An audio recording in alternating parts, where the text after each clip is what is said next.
Hey guys, Josh here, and I played Orange Season so you don't have to. After more than 7 years in early access, this new farming simulation game got its full release on Steam and consoles. I got to play it and I will walk you through my experience. But before we get into the game, we have to talk about its history very quickly as it explains a lot. So it was originally called Fantasy Farming Orange Season, developed by Tropical Puppy, a small team of indie developers from Brazil. Early access started in 2017, and like a lot of early access games, there was a lot of work left to do, but reviews were good and people were enjoying it. A few years later, the publisher Sodesco, who's also behind other lovely titles such as Garden Witch Life, I have a video on that, decided to partner up with the developers, who became Inner Fire Studios. Then the lead developer quit, some changes were made within the team, they decided to change the whole game engine, meaning that they would have the potential to do more, but also that they had to redo a lot of the work from scratch. They also renamed the game from Fantasy Farming Orange Season to just Orange Season. Not a bad name, but trust me, they really did remove the fantasy. It is after all of these changes that I got to play for the first time sometime last year. It was very rough, and people who liked the earlier version did not like that one.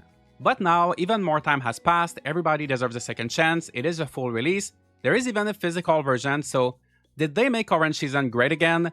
Or did they make everything worse? I think you know the answer, but let's find out why and how. So I create my character, my name is Josh, I'm a body type A, my farm is Orange Farm, I go for orange hair.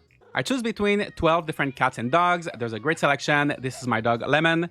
And I am asked if I want to skip the intro or not. For some reason, no matter which option I click on, the selection changes. So for example, in a normal game, if you click no, and no is already selected, it will stay on no, right? But here it goes back to yes. It's not a big deal, just a bit confusing because I'm not 100% sure which option I'm actually selecting. I assume it's the pink one and I am right, so I don't skip the intro. I just bought a farm in Orange Town, the mayor Julia and the sheriff Benjamin are showing me around and explain to me that the previous owner abandoned the farm and then they thank me for choosing Orange Town over Rocktown.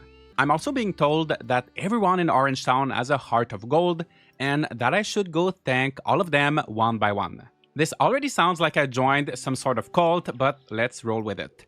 Before I can meet everyone though, Benjamin tells me how to farm, and the only thing I can focus on is how apostrophes in this game take a whole line of text for themselves.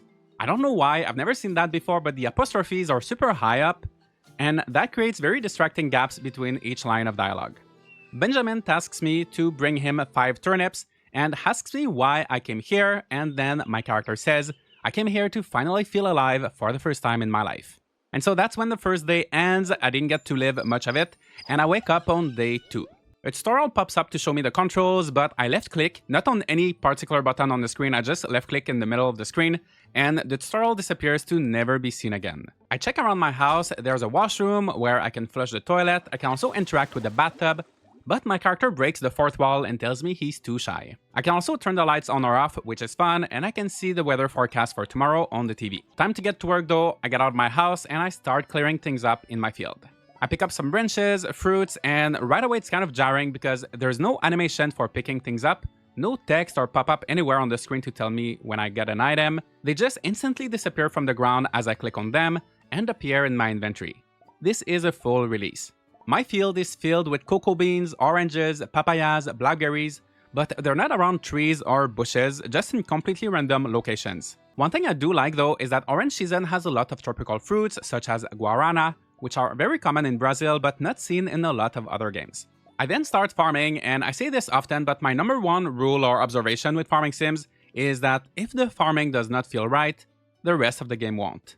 I could confidently stop the video here and tell you I don't recommend this game, but I already spent about 25 Canadian dollars on it. You are watching, we're here, leave a like on the video and we'll get through this together. As you can see, the soil gets tilled as soon as I click on it, before the hoeing animation even starts. There's no way developers don't notice these things, and it also feels a bit clunky because I'm playing with mouse and keyboard and there's the cursor, but where I click doesn't matter, it's where my character is facing that does. For tilling the soil, that is not too much of a problem because there is a square that shows you where you're aiming. When you plant seeds, however, that little square is gone. So now you just have to guess where the seeds are going to go, and you have to be at a really unnatural distance for things to work, but I do manage, after some time, to plant 5 turnip seeds. Oh, also, if you make the mistake of watering the soil before planting a seed, the soil will dry up and you will have to water it a second time. Harvest Moon on the Super Nintendo had the very same bug, but that was almost 30 years ago. It had a way shorter development time, and it was the very first farming sim. After 7 years of early access and so many farming sims to learn from, there is simply no excuse for this. But I water my 5 turnips and I head out to meet some of my new neighbors. Brittany is one of them. She's also a farmer, and she tells me that we have to stick together for our mission because people are not too keen on farmers nowadays. I'm not too sure what she's referring to, but this sheep probably knows something. This goat as well. I don't know what's happening, but these animals are not okay. There is something with their eyes or expressions that's creeping me out, but for now I go with the safest option and I buy a chick for 100 coins. I also buy some chicken feed, go back to my farm, and it takes me some time to figure out how to feed my chick. There is this arrow sign here pointing to the feed trough, so logically I follow the arrow, I try to put the feed in there, it doesn't work. Eventually I find out that the feed needs to be put in this bin right here, and then it gets transferred to the food trough. You can stack food for multiple days and it's all automatic, so that is nice, but I don't know what they tried doing with that arrow. I then use the bell to teleport my chick outside instantly, and when I say instantly, it is very instantly. Don't expect to see your animals walking in and out of buildings. That would be way too complicated. By the way, I closed the animal tutorial by accident, so I don't know the specifics of what happens if you bring your animals out. Do they find food by themselves? Do they get extra affection points? Who knows? I buy a few seeds from Cindy, this girl that has a stall not too far from my farm. I then meet Martin, the miner, who tells me to check out the mine if I want to mine or to enjoy mine company. I think he tried to do a play on word there where instead of my company, he says mine company. I don't think it really works, maybe I just don't get it, I'm not a native speaker, but I appreciate the effort. We will make sure to check out the mine, but first, let's fish. I cast my rod, I reel when an exclamation mark pops up. My character is showing off the fish she got. Nice, very simple. I do the same thing over and over again, but I can't seem to get any other fish. Exclamation mark, I reel, but nothing happens. There's not much in terms of animations, I don't know what's going on. I just give up, I go to the opposite side of town, but unfortunately I'm told that I came to Orange Town to stay and that it's too late to run away. The game is very self-aware that players will try to leave, but I'm stuck. A bit later, I open my inventory and oh my god, look at that, I have 5 fish and 1 broken glass bottle.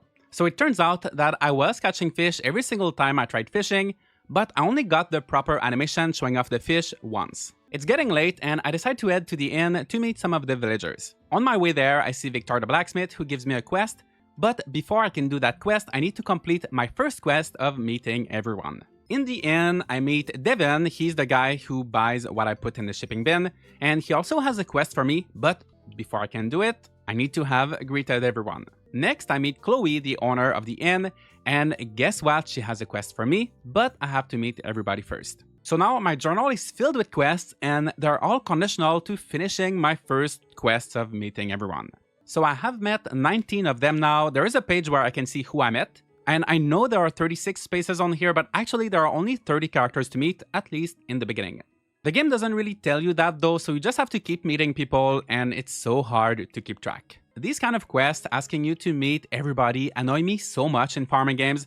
I usually like to meet people more organically, one by one, or at least I want to be able to do other things in the meantime, but here everything is locked behind that very first quest. So you have that pressure of trying to meet everybody quickly, so you don't actually get to remember anyone. It's not the best way to introduce you to the game and its characters. Anyway, I go back to my farm, I struggle to plant the seeds that I bought, I put some items in the shipping bin, and I can see there how much money I will get, which is amazing. I know I've been a bit critical, but I will praise the game whenever it does something well. The game is not all bad.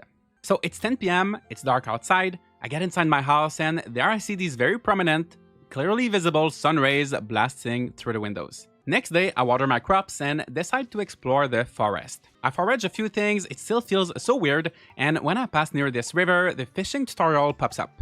Something is wrong with the formatting, so it says press or at the right time to reel in your catch, and there is this E button very oddly placed under the text. They could have easily made this tutorial appear the first time you get near any fishing spot, but if you're looking for it, it is here. Will this fix the issue I had with fishing? Maybe. Let's try.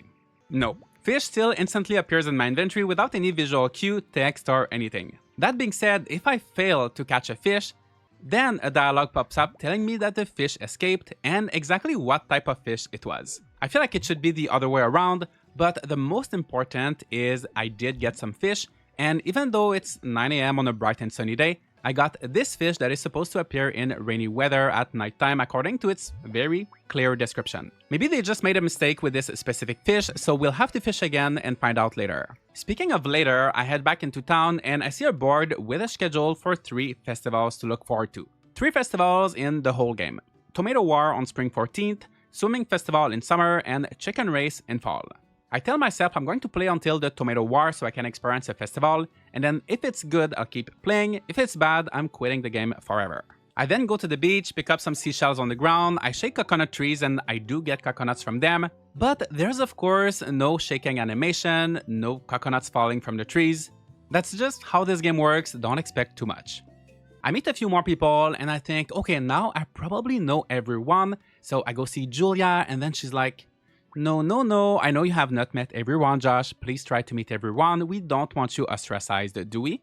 I don't like her attitude, but I don't give up, so I look at the map. And yes, there is a map, and here's how it works. You have different areas. It doesn't tell you in which one you are, but it does tell you what characters are in each one at the moment. So as I'm trying to meet everybody, I'm constantly switching between the map and the relationship menu, trying to figure out who I've not met yet and who I'm able to find. Some areas, like the town center, are very large. You have no idea where in the area these people are. Also, some of them have a house icon above their head, which probably means they're inside their house, but it's hard to tell which house belongs to whom, and when you interact with most doors, they're just locked, and the game doesn't tell you who lives there or any information. Also, sometimes characters simply don't show up at all on the list of people in the map. So it's just really hard to find these characters, and the worst part of it all is that this game used to have a very normal functioning map. I do make some progress though, and that night I managed to find Annie, who tells me that she's Chloe's best costumer. So I'm like, oh nice, she's a tailor, she makes costumes, clothes, and I forget who Chloe is because I'm meeting too many people. I'm thinking she might be a dancer, a musician, an actor or something. And then I find her again and remember that she is the owner of the inn. So I think Annie meant to say customer, not costumer. There's really a lot of fun typos and mistakes like that in this game, but that's enough for today, so I go to bed. And whenever you sleep, there is a sleep and save option, so I do that as I wouldn't want to lose my progress and have to meet everybody all over again. What this sleep and save option does is that it simply opens up the menu when you wake up. Not a special menu just for saving like you would get in most games, but the regular menu where you see your character info, your money, your friends, and then you have to go click on the little blue check mark in the bottom left corner in order to save. The previous nights I assumed that it was just saving automatically, but it does not. You have to do it yourself and you can do it at any time, so the sleep and save is confusing. It's really just sleep and open menu. So I try to save by clicking on the blue check mark and then it asks me if I want to save, yes or no. I click yes and then yes becomes grayed out. I click on my save file, try again, new save, try again. No matter what I do, same problem, I can't save, so let's just keep going. Today, I want to mine and enjoy mine company, so I go to the mines. It doesn't feel particularly great. Once again, the game doesn't tell you when you pick up something, and the goal here is straightforward, just break rocks until you find a ladder, which will bring you down one floor. So far, this game is doing absolutely nothing new. Nothing I've not seen before, except for the guarana, I guess. No fun twists to game mechanics here and there, and I think it is totally okay to have a classic, standard farming sim, but if you're going to do that, it has to, at the very least, feel good and satisfying. You have farming games that are not the best, but they are trying new things. Farming games that don't innovate, but they play and feel well, but this one does none of these things. I am a bit confused as I try to get out of the mines as I have to climb each ladder back one by one. But I do make my way out and I keep searching for characters to meet. You remember Cindy, the girl from before who was selling seeds? Even though I did buy seeds from her, I guess we never had a proper chat, so I go and find her. To do that, I need to go inside her house through one door and out the other. When I enter the first door, it spawns me right in the middle of her living room instead of, in front of the door, but the other door is working properly. After chatting with Cindy, I feel very confident I met everybody, so I go see Julia in her very evil corporate final boss coded office. Once again, she tells me, sorry Josh, I know you have not met everybody yet, we don't want you ostracized, do we? I am trying my best, but there are no words to describe how excruciating it is trying to figure out who I need to meet and where to find them. And if it was not for this video or the fact that I was streaming the game, I would have given up already. After spending way too much time on the map and the different menus, I think I need to meet this woman, so I'm trying to interact with her. She is in this pasture with a cow, it's all fenced up, and there's absolutely no way to get there. It is so frustrating. What is the point of putting a character in an inaccessible area like this? Ask Sodesco, I don't know. I wait there all day, she moves from time to time, and I hope she comes out or gets closer to the fence. But at 7 PM, she just walks out of the screen. I then realize I already did meet her, so all of that was unnecessary, but once again, the game makes it really hard to track and figure out who's missing. It is Saturday night though, so I go to the inn as there should be a ton of people there. To my surprise, it is closed. Yes, Chloe's Inn and Restaurant is closed on Saturdays. That is not very business savvy, Chloe, and I will give the developers the benefit of the doubt. Maybe there is a good reason behind it.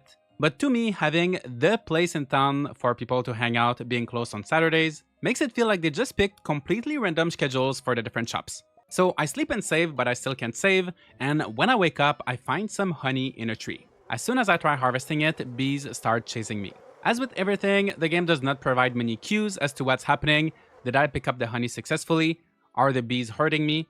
Nothing is very clear, but after a few seconds, the screen blacks out, and I wake up the following day. So the bees were in fact lowering my stamina, and I admit I could have seen it by looking at the stamina bar.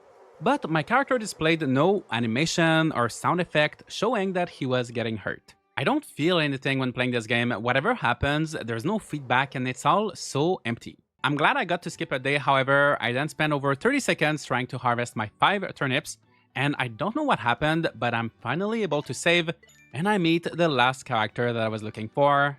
Things are looking up. I want to go tell Julia it's Monday, 10 AM, but she's not in her office. I see her outside, she tells me people went to her office to tell her how nice I am, and she rewards me with absolutely nothing. Well, at least now I can do the other quests.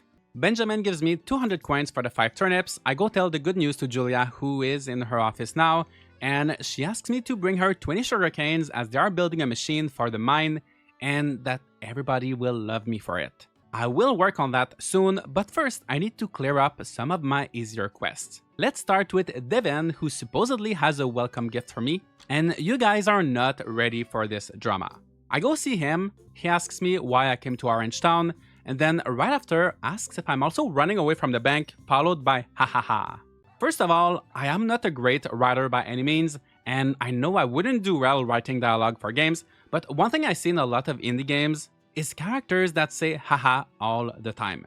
It does not sound natural, it is cringy, and there are other ways to imply someone is joking, for example, by changing the emotion in the character portraits, but each character only has one portrait in this game, no matter their emotion.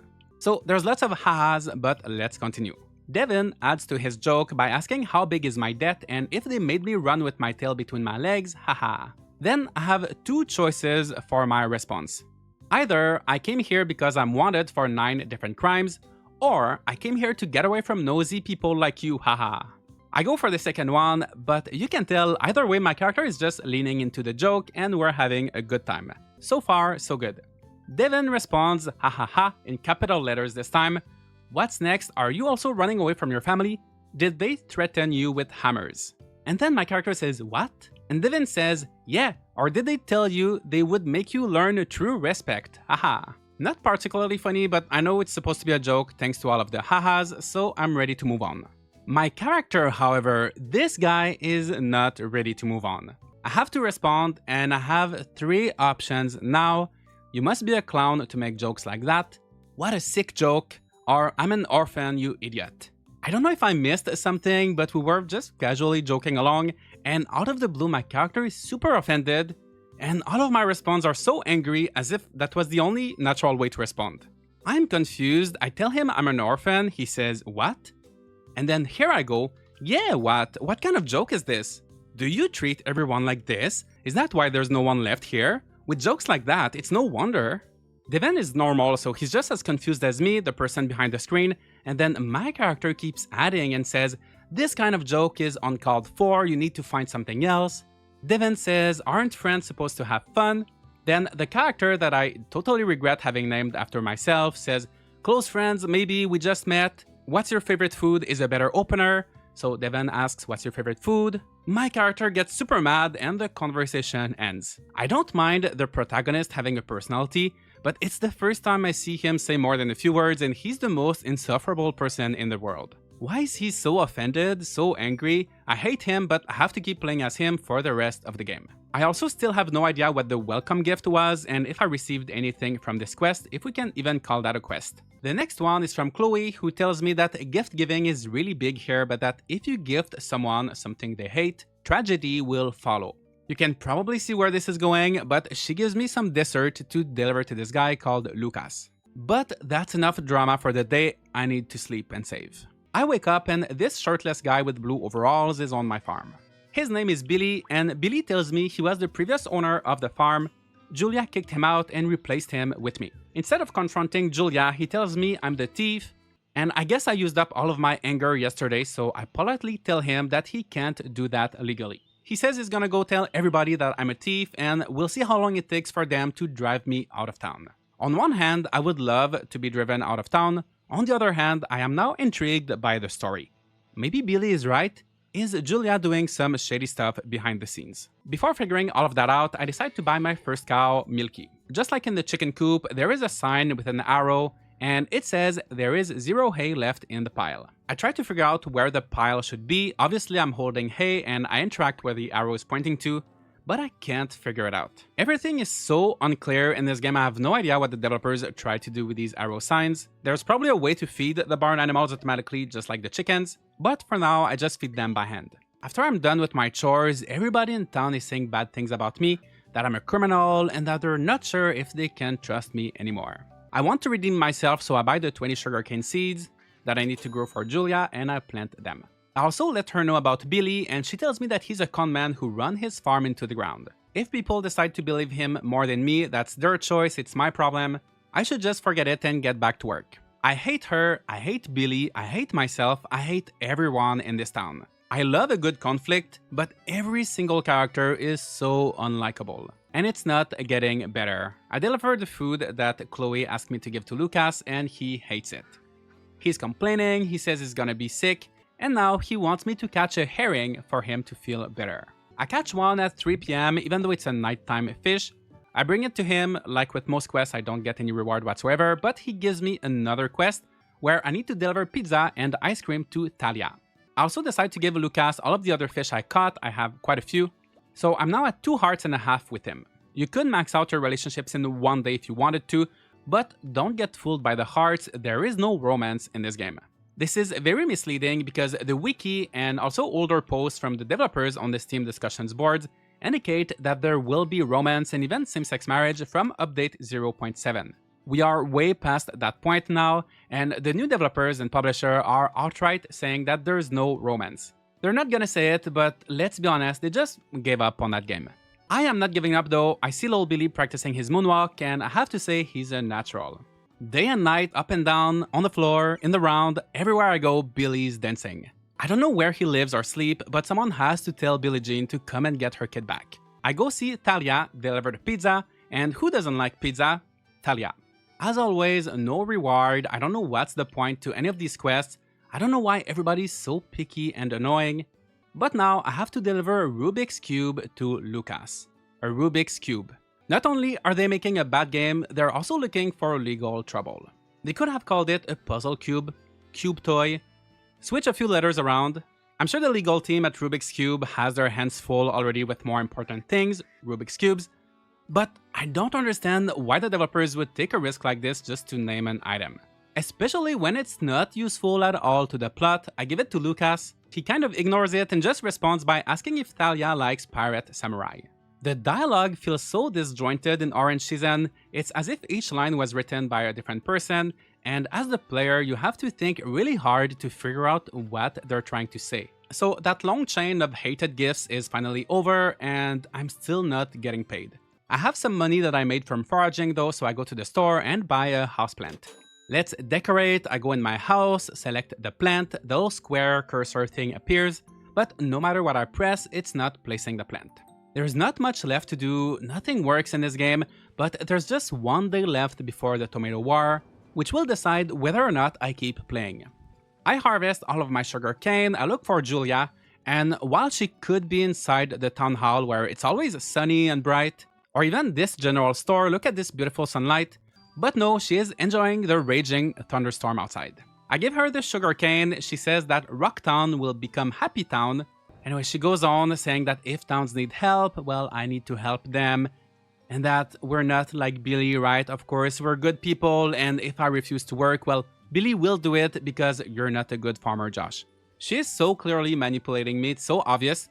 But at least I know my character can stand up for himself. Say a joke he doesn't like, you're done. Say you're going to take his farm, he will decline, but tell him that Billy will do a job that no one is even getting paid for, and now all of a sudden it's oh yes, alright, I will do it, Miss Julia, as soon as possible. This guy is so incredibly infuriating, everything he says is just so bad, but don't worry, I'm not doing that quest. I decide to go fishing for the rest of the day, and it doesn't take me long to catch a fish that can supposedly only be caught during sunny weather. And remember, there is a big thunderstorm going on right now. So this confirms that all of these descriptions for the fish really don't mean anything. Alright, next day, tomato war, let's fight. All around the arena are tomatoes, you grab them with left click, throw them with left click, and you get points by hitting other players and lose points if you get hit. It is quite hard to tell when you successfully hit someone, it's also hard to tell when you get hit. At one point, it's almost tie between me and Natalia. There's about 10 seconds left, but somehow, during that short time, she manages to lose like 300 points, and I win first place. The prizes will be sent later today, nice, looking forward to it. I'm teleported back home, and look at that, a beautiful tomato puff. At first, I thought it was just a regular tomato, I'm glad it's furniture, but I can't manage to place it in my house. So that festival was not good enough to keep me playing. I don't want to say this game is a scam, but it's not too far from it. The mechanics are clunky, there is barely any visual or audio cue to let you know whenever you're doing something, which makes everything feel so lifeless and confusing. Speaking of confusing, the map, the dialogue, the description for the fish, the ratio of like confusing to normal common sense things is off the charts. The story could be interesting. I love that there is something mysterious going on. What is Julia doing? Why did Billy leave? Is this a cult? So many questions that unfortunately I will never get answers for because the protagonist and most of the characters are just way too annoying. It is a shame because the game does look good. I love the UI, the environments, and apparently the very early versions used to be fun to play. I think this is the perfect example of how a game with potential can get destroyed by things like changes in leadership, bad management, deadlines or pressures from a publisher, and while I don't know all of the specifics, I get the feeling that the developers actually did try to make a good game, but various circumstances made it so it didn't happen. I empathize with them, but at the end of the day, they're selling a product, marketing it as a full release, and I can't find a single reason to play it over all of the great farming sims that are available in a similar price range. But I would love to know what you think. Have you played Orange Season? Was your experience better or worse than mine? Did you get to see the changes during early access? Leave your thoughts in the comments, leave a like and subscribe for more content like this, and I'll see you all in the next video.